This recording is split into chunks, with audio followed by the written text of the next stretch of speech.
Hello everyone, welcome back to the Vakra classes. Previous video में हमने chapter 1 को कर लिया है कंप्लीट।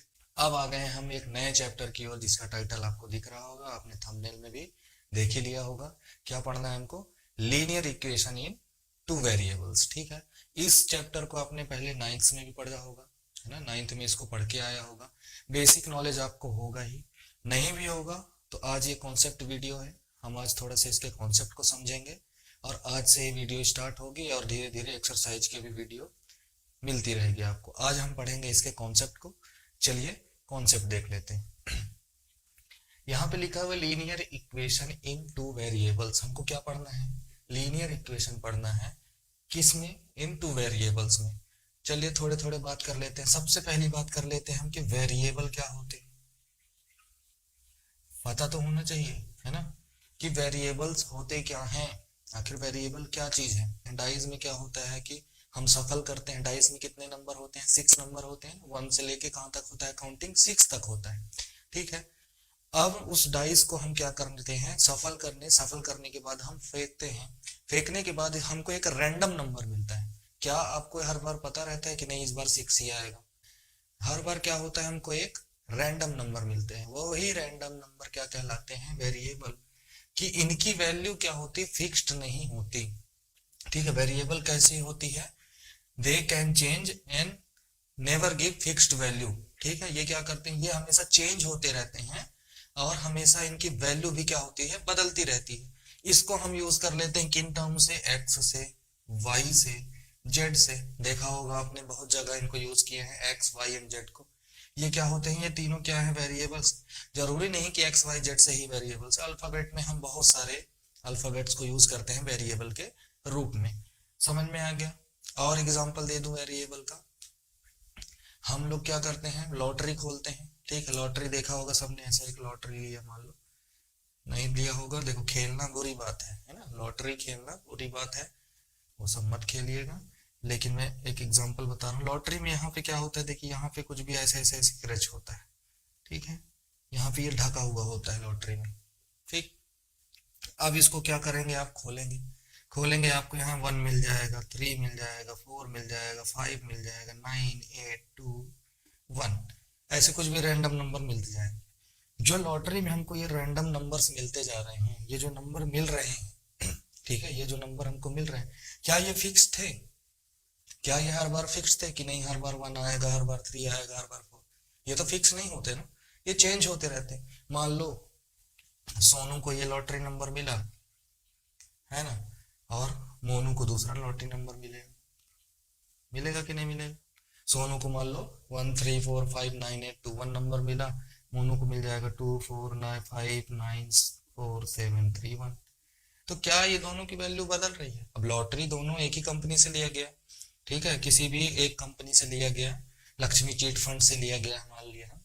ठीक है, लक्ष्मी चिट फंड से ले लिए, और ये भी और ये भी, दोनों एक ही जगह से लॉटरी लिए, नंबर अलग अलग आ रहे हैं। तो ये कैसा है कि ये वेरिएबल का एग्जांपल है, मतलब वेरी कर रहा है, इनके नंबर्स क्या है? रैंडमली आते जाएंगे, कुछ भी बदलता रहेगा, उसको बोलते हैं हम वेरिएबल। अब इसी में बात कर लेते हैं कांस्टेंट टर्म की। ठीक है, कांस्टेंट क्या होता है? क्यों? क्योंकि इसमें एक टर्म आएगा कांस्टेंट भी आएगा, तो कांस्टेंट समझते हैं।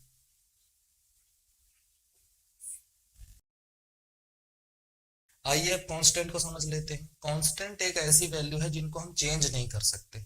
ठीक है, हम क्या नहीं कर सकते? चेंज नहीं कर सकते। जैसे मैंने क्या किया, मान लीजिए ये रुपीज है, ये 5 रुपीज का नोट है। ठीक है, 5 रुपीज का नोट लेकर अगर मैं दुकानदार के पास जाऊं और मैं बोलूं कि मुझे 10 रुपए वाला पार्ले जी दे दीजिए इस नोट से, तो क्या वो मुझे 10 रुपए वाली पार्ले जी देगा? नहीं देगा। क्यों? क्योंकि 10 का सामान उसको 5 रुपए में देने में घाटा होगा। मतलब 5 की नोट की वैल्यू कितनी फिक्स्ड है? 5 है। ये चेंज होकर 10 नहीं बन जाएगा कि मुझे जरूरत पड़े तो 5 का नोट 10 बना सकता हूँ, मुझे जरूरत पड़े तो 5 को 500 बना सकता हूँ, ऐसा नहीं है। ये 5 रुपए मतलब 5 ही रुपए रहेगा। ठीक है, ये फिक्स्ड रहेगा। क्या होगा? 5 रुपए हमेशा 5 रुपए ही होगा। बिस्किट हमको 5 रुपए वाली ही लेनी पड़ेगी, 10 वाली नहीं देगा कोई। क्यों? क्योंकि 5 रुपए की जो वैल्यू फिक्स्ड कर दी गई है, 5 रुपए 5 रुपए ही रहेगा, 10 रुपए 10 रुपए ही रहेगा। ठीक है, 10 रुपए 100 रुपए नहीं बन जाएगा, 5 रुपए 500 रुपए नहीं बन जाएगा। क्यों? क्योंकि इनकी वैल्यू क्या की गई है? फिक्स कर दी गई है।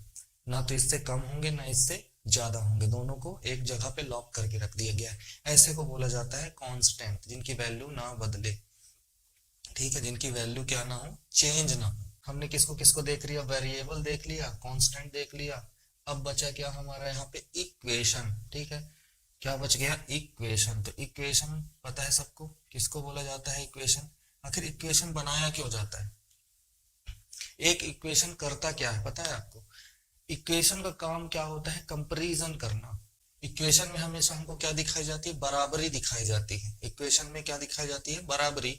इक्वेशन बनाना मतलब जैसे हमने बोला कि इसी का एक स्टैंडर्ड फॉर्म देख लेते हैं, a x plus b y plus का सी इक्वल टू जीरो, ठीक है। सी इक्वल टू जीरो, जब हमने इसको जीरो के इक्वल कर दिया तो ये एक इक्वेशन बन गया, बन गया ना, ये क्या बन गया, इक्वेशन बन गया। नहीं, जीरो हटा दो, क्या बन जाएगा, एक पॉलिनोमियल बन जाएगा। समझ में आ रहा है, ये कैसा वर्क करेगा, पॉलिनोमियल के जैसा वर्क करेगा। तो इक्वेशन कब होगा, जब हम इसकी बराबरी किसी से कर रहे हैं। हम बोल रहे हैं कि इसकी जो वैल्यू है, a x plus b y plus c की जो वैल्यू है वो जीरो के बराबर है, ठीक है।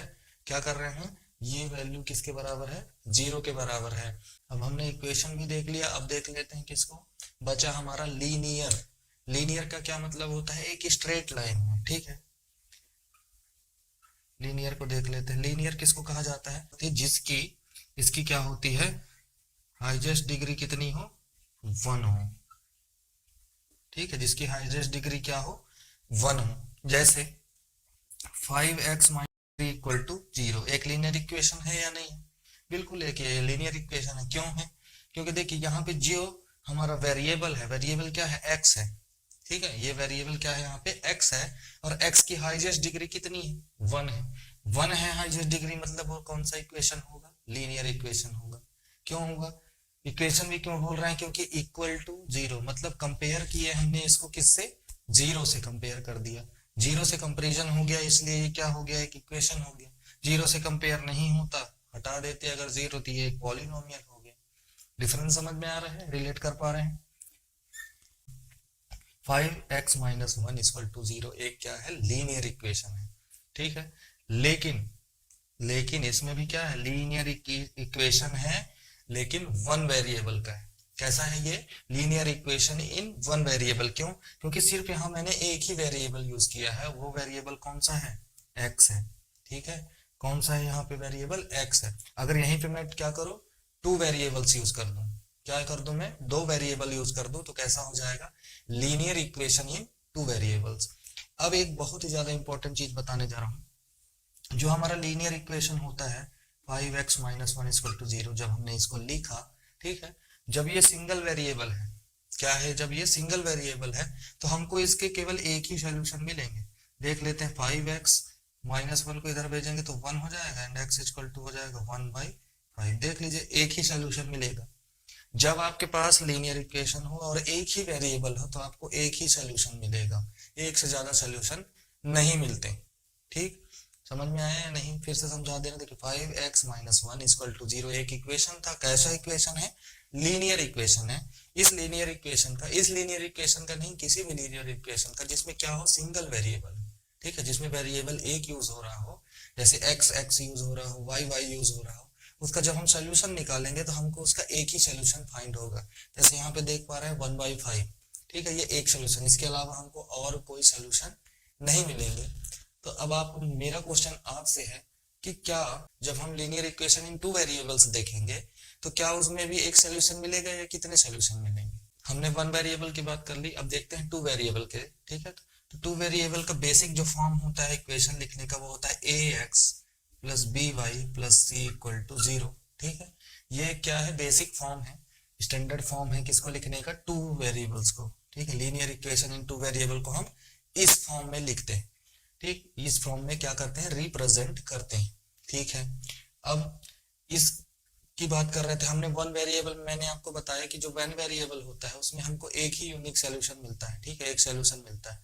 अब हम what about the two variable, मतलब हम दो वेरिएबल में देखते हैं कि कितने सोल्यूशन मिलते हैं, इसको भी तो हमको पता होना चाहिए। तो मैं एक काम करता हूँ, टू वेरिएबल का इक्वेशन लिख लेता हूँ। एग्जाम्पल पे ले लेते हैं हम लोग 2x + 3y = 12, ये एक इक्वेशन है, ठीक है। देखिए इसका कंपैरिजन किससे हुआ है, 12 से हुआ ना, इन दोनों वेरिएबल्स का कंपैरिजन हमने किससे किया, 12 से किया।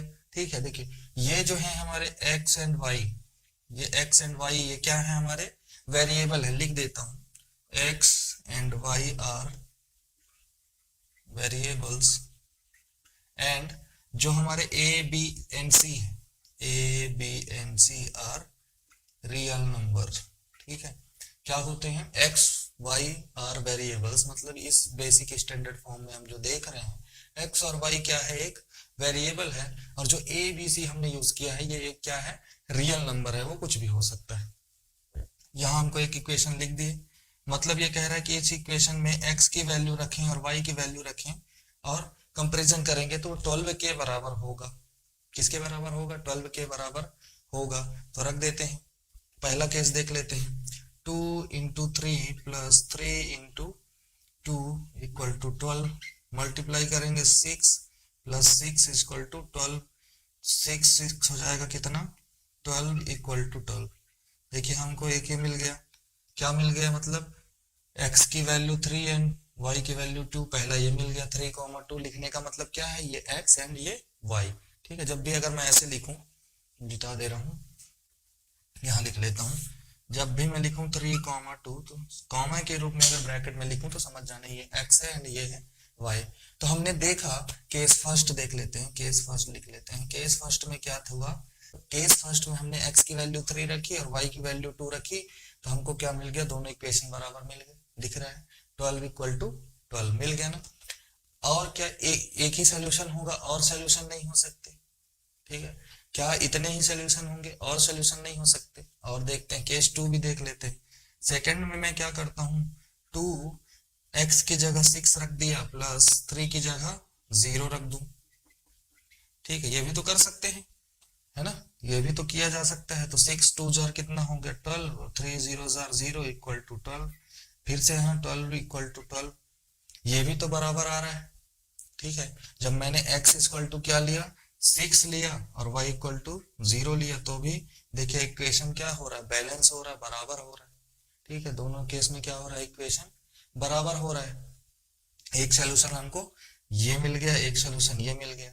अब क्या दो ही सोल्यूशन मिलेंगे कि और भी सोल्यूशन मिलते हैं, और चेक कर लेते हैं। केस थर्ड भी देखते हैं। अब केस थर्ड में मैं क्या करूं, केस थर्ड में मैं क्या कर सकता हूं, देखिए इसको क्या करें, 2 इंटू 0 कर लें प्लस 3 इंटू 4 कर लें इक्वल टू 12, 2 0 जार 0, 3 4 जार 12, प्लस भी कर दिए तो 12 इक्वल टू 12। देखिए यहाँ पे भी जब हमने क्या लिया 0,4 लिया, तो भी हमको क्या मिल रहा है, इक्वेशन बैलेंस्ड मिल रहा है। मिल रहा है कि नहीं मिल रहा है, देखते चलिए। हमने x कुछ भी नहीं कर रहे हैं, हम सिर्फ इस इक्वेशन को, इस इक्वेशन में हम x और y की वैल्यू बस पुट कर रहे हैं और इक्वेशन हमको बैलेंस करना है। यहाँ पे भी सेम हो रहा है, यहाँ पे भी हो रहा है, यहाँ पे भी हो रहा है। अब हमने देखा था लीनियर इक्वेशन में हमको एक सोल्यूशन मिलता था। ठीक है, क्या मिल रहा था हमको, लीनियर इक्वेशन में एक सोल्यूशन मिल रहे थे, लेकिन हम यहाँ पे देख पा रहे हैं हमको कितने मेनी सोल्यूशन मिल रहे हैं। तो अब हमने एक नया चीज सीख लिया कि जब भी देखेंगे, जब टू वेरिएबल्स हो, जब भी क्या हो, टू वेरिएबल्स हो, तो हमको कितने सॉल्यूशन मिलेंगे, मेनी सॉल्यूशन। ठीक है, क्या मिलेंगे हमको, मेनी सॉल्यूशन मिलेंगे, ये आपको याद रखना है। ये आप हमने एक नया चीज सीख लिया। क्या सीख लिया, लीनियर इक्वेशन में जब सिंगल वेरिएबल यूज होगा तो हमको एक सॉल्यूशन मिलेगा, एंड लीनियर इक्वेशन में जब हम दो वेरिएबल यूज करेंगे तो हमको मेनी सॉल्यूशन मिलेंगे। ये मिल गया हमको एक नया इंटरेस्टिंग पॉइंट, और इसको हमको अच्छे से याद करके रखना है। जब भी क्वेश्चन को एंड से रिलेट किया जाए, ठीक है, कि फादर की प्रेजेंट एज बताई, मतलब बोल दिया 5 ईयर पहले ये एज थी, 5 ईयर बाद ये एज है, आपको एंड आपको बताना क्या है, प्रेजेंट एज। जब भी एंड यूज हो जाए तो हम क्या समझ जाएंगे कि ये एक ऐसा इक्वेशन है, ये एक साइमल्टेनियस इक्वेशन है। ये आपको हमेशा याद रखना है, क्योंकि आपके टॉपिक में दिया हुआ है, इसलिए मैं इसको एक्सप्लेन कर दे रहा हूँ कि साइमल्टेनियस इक्वेशन क्या होता है। जब भी क्वेश्चन में एंड वर्ड यूज हो, क्या यूज हो, एंड वर्ड यूज हो, एंड वर्ड से दो इक्वेशन को जोड़ा जाता हो, तो समझ जाइएगा वो कैसा इक्वेशन है, साइमल्टेनियस इक्वेशन है। तो सॉल्यूशन ऑफ इक्वेशन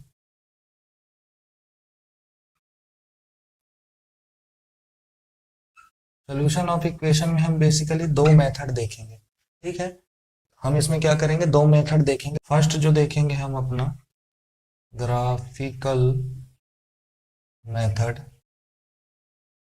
ठीक है। फर्स्ट देखेंगे हम क्या, ग्राफिकल मेथड, एंड सेकंड देखेंगे हम एल्जेब्रिक मेथड, ठीक है।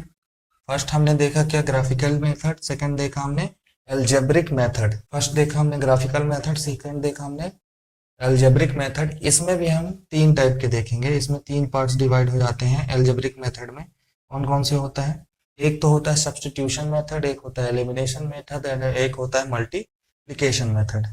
इसमें सबसे पहला आता है सब्स्टिट्यूशन मेथड, ठीक। सेकेंड नंबर पे आता है elimination method, and third number पे आता है cross multiplication method. Third number पे है क्रॉस मल्टीप्लिकेशन मेथड, ठीक। आपके सिलेबस में, आपके कोर्स में सिर्फ कौन से मेथड है, ग्राफिकल मेथड है, सब्स्टिट्यूशन है, एंड एलिमिनेशन मेथड है। तीन मेथड यूज किए हुए हैं। ये जो क्रॉस मल्टीप्लिकेशन मेथड है ये यूज नहीं हुआ है। मैं इसको भी बता दूंगा आपको, अगर आपको इसकी वीडियो चाहिए होगी तो आप जरूर कमेंट बॉक्स में बता दीजिए, मैं इसकी वीडियो आपको प्रोवाइड करा दूंगा। हम अभी ग्राफिकल मेथड, सब्स्टिट्यूशन मेथड और एलिमिनेशन मेथड से आपके एक्सरसाइज को करते हुए चलेंगे। अब इनमें सबसे पहले हमारा यूज होगा ग्राफिकल मेथड और एक्सरसाइज 1, ठीक है। और उसके पहले के जो एग्जाम्पल होंगे, इसके प्रीवियस के जो एग्जाम्पल होंगे, इस पे हमको देखने मिलेगा क्या है ग्राफिकल मेथड। ग्राफ के हेल्प से, ग्राफिकल मेथड में हम ग्राफ की हेल्प से इसके सोल्यूशन को करेंगे। एक्सरसाइज 1 और इसके पहले के जो भी एग्जाम्पल होंगे इसी के बिहाफ पे है, और इसके बाद से जो है ये हम सब्स्टिट्यूशन मेथड, एलिमिनेशन मेथड के क्वेश्चन को करते चलेंगे। ग्राफिकल मेथड में हम तीन केस को देखेंगे। जो इसमें फर्स्ट केस है हमारा, मैं इधर देख लेता हूँ, केस फर्स्ट लिख लेता हूँ। ये हमारा कार्टेशियन प्लेन, इधर x होता है, इधर x डैश मान लिए, ये हो गया y एंड ये हो गया y डैश। इधर प्लस वैल्यू देखते हैं, इधर हम माइनस देखते हैं, ऊपर प्लस देखते हैं, नीचे माइनस देखते हैं। अब क्या किया, मान लीजिए मैंने एक इक्वेशन बनाया, एक इक्वेशन हमारा आ गया क्या, a1x plus b1y plus c1, ठीक है, जिसका मुझे क्या मिल गया, एक स्ट्रेट लाइन मिल गई। और दूसरा इक्वेशन हमने देखा तो दूसरा इक्वेशन मिल गया क्या, a2x plus b2y plus c2। First equation हमारा ये है एंड सेकेंड इक्वेशन ये है। दोनों को जब हम ग्राफ में रिप्रेजेंट करें, ठीक है, जब हमने फर्स्ट इक्वेशन को ग्राफ में रिप्रेजेंट किया तो वैसे बना, एंड सेकेंड इक्वेशन को रिप्रेजेंट किया तो वो एक ऐसे बना। अब दोनों जहां यहाँ पे कट कर रहे हैं, जहां भी क्या करें, दोनों इक्वेशन एक दूसरे को कट करें, जितनी बार कट करेंगे हमको उतना सोल्यूशन मिलेगा। तो इस केस में हमको देख पा रहे होंगे कितनी बार कट हो रहा है, एक बार कट हो रहा है, मतलब इसको बोला जाता है क्या, यूनिक, ठीक है, यूनिक सोल्यूशन, ठीक है। क्या बोला जाता है, जब एक बार कट होता है तो उसको बोल देते हैं हम क्या, यूनिक सोल्यूशन, या फिर वन सोल्यूशन, दोनों बोला जाता है, वन सोल्यूशन भी बोला जाता है, ठीक है। तो हमने फर्स्ट केस में क्या सीखा, हमने फर्स्ट केस में सीखा जब भी क्या करेंगे, जब भी दो इक्वेशन, ठीक है, जैसे एक ये इक्वेशन है a1x plus b1y plus c1, दूसरी इक्वेशन है a2x plus b2y plus c2, एक दूसरे को जिस पॉइंट पे कट करेगी, जितने पॉइंट पे क्या करेगी, कट करेगी, उतने ही हमको क्या सोल्यूशन मिलेंगे। यहाँ पे देखिए एक पॉइंट पे कट कर रही थी, मतलब यूनिक सोल्यूशन, या इसको कह सकते हैं वन सोल्यूशन, एक ही सोल्यूशन मिलेगा, एक से ज्यादा सोल्यूशन नहीं मिलेगा और एक से कम भी सोल्यूशन नहीं मिलेगा, अगर ये ग्राफिकल में ये केस दिया हुआ है तो। ये केस फर्स्ट की बात थी। केस सेकंड देख लेते हैं।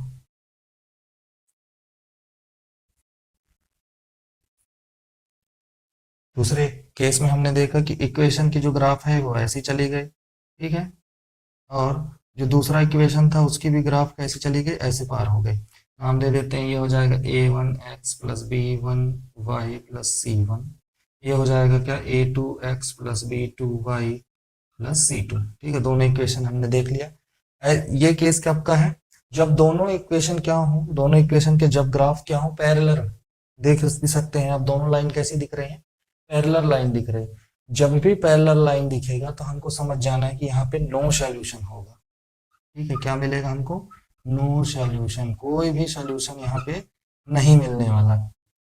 क्यों नहीं मिलने वाला? क्योंकि ये लाइन एक दूसरे को कहीं पे कट नहीं कर रही है। पैरेलल लाइन कैसी होती है? पैरेलल लाइन एक दूसरे को कभी कट करती नहीं, इंटरसेक्ट करती नहीं। तो ये क्या होगी, हमको कितनी सोल्यूशन देगी? कोई भी सोल्यूशन नहीं देगी।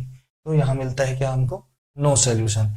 फर्स्ट केस में क्या मिला था? वन सोल्यूशन यानी यूनिक सोल्यूशन। दूसरे पे मिला नो सोल्यूशन। तीसरा देख लेते हैं, ये यहाँ पे केस थर्ड केस में देख लेते हैं। थर्ड केस में क्या है? कार्टेशियन प्लेन में एक इक्वेशन ऐसे आया, a1x plus b1y plus c1। और जो दूसरा इक्वेशन है हमारा, जो दूसरे इक्वेशन का ग्राफ है, वो भी इसी लाइन पे क्या हो, ओवर कोइंसिडेंट हो रही है। ठीक है, कोइंसिडेंट लाइन हो। कोइंसिडेंट लाइन का मतलब जैसे ये मार्कर है, इस मार्कर के ऊपर मैं इस मार्कर को रख दूं तो आपको देखिए सिर्फ एक ही मार्कर दिख रहा होगा ना। ये मार्कर दिख रहा है, पीछे वाला मार्कर आपको नहीं दिख रहा। तो ऐसे केस को, ऐसे लाइन को हम बोलते हैं क्या? Coincident line. ये जो है हमारा, जो दूसरा इक्वेशन की लाइन जो है हमारी, वो इस पे क्या है? कोइंसिडेंट है, मतलब इसी पे ओवरलैप हो रही है। a2x plus b2y plus c2। ठीक है, जो हमारा दूसरा इक्वेशन है एंड जो फर्स्ट इक्वेशन, दोनों एक ही लाइन पे, मार्कर वाला एग्जांपल मैंने दिया वैसे ही ये लाइन एक दूसरे को क्या कर रही है? ओवरलैप कर रही है। जब हमको ऐसा मिले, जब हमको केस थर्ड ऐसा मिले, तो हमको समझ जाना है कि यहाँ पे क्या मिलेगा? इनफाइनाइट सोल्यूशन मिलेंगे। कितने सोल्यूशन मिलेंगे? इनफाइनाइट सोल्यूशन, और इसी को बोल दिया जाता है मेनी सोल्यूशन। ठीक है, कितने सोल्यूशन मिलेंगे? इनफाइनाइट सोल्यूशन या मेनी सोल्यूशन। ठीक है, हमने तीन केस को देख लिया, first case, second case and third case. First case में क्या था, फिर से समझा दे रहा हूँ। फर्स्ट में क्या है, जितनी बार लाइन, दोनों एक इक्वेशन की लाइन कट होंगी उतने सोल्यूशन मिलेंगे। अगर यही लाइन दो बार कट हो जाती, ठीक है, यही लाइन क्या होती है, अगर दो बार कट होती तो हमको दो सोल्यूशन मिलते, लेकिन ये लाइन एक बार कट हो रही है तो एक solution, unique oblique one solution बोल देते हैं। केस टू में ये लाइन क्या हो रही है, पैरेलल से निकल जा रही है, एक दूसरे को कट नहीं कर रही, तो नो सोल्यूशन, कोई भी सोल्यूशन नहीं मिलेगा। इन केस थर्ड में क्या है हमारा? केस थर्ड में है हमारा इनफाइनाइट सोल्यूशन। क्यों? क्योंकि दोनों एक दूसरे को कोइंसिडेंट कर रही है, यानी ओवरलैप कर रही है। इस वीडियो में हमने पूरे कॉन्सेप्ट को समझ लिया है। इसके बाद हम क्या है, हमको करना है ग्राफिकल मेथड के क्वेश्चन, एक्सरसाइज के क्वेश्चन भी करेंगे और एग्जाम्पल में भी। तो अभी क्या है, आपके ग्राफिकल मेथड को यूज करना है, इसलिए मैं अभी सब्स्टिट्यूशन एलिमिनेशन मेथड को नहीं बता रहा हूँ। जब इनके क्वेश्चन को करेंगे उससे पहले मैं इन दोनों मेथड्स को भी बताऊंगा, टेंशन नहीं लीजिएगा। अभी बताऊंगा फिर आप भूल जाएंगे, इसलिए अभी हम लोग ग्राफिकल मेथड के बारे में जान गए। Step one, case two and case three, इन्हीं के हेल्प से क्वेश्चन करेंगे, एग्जाम्पल करेंगे और एक्सरसाइज के क्वेश्चन को करेंगे। एक्सरसाइज 2 में फिर आपके सब्स्टिट्यूशन मेथड और 3-4 में एलिमिनेशन मेथड आने लगेगा, तो उसको भी पढ़ लेंगे। सबसे पहले हम लोग ग्राफिकल मेथड के क्वेश्चन को करते हैं नेक्स्ट वीडियो में।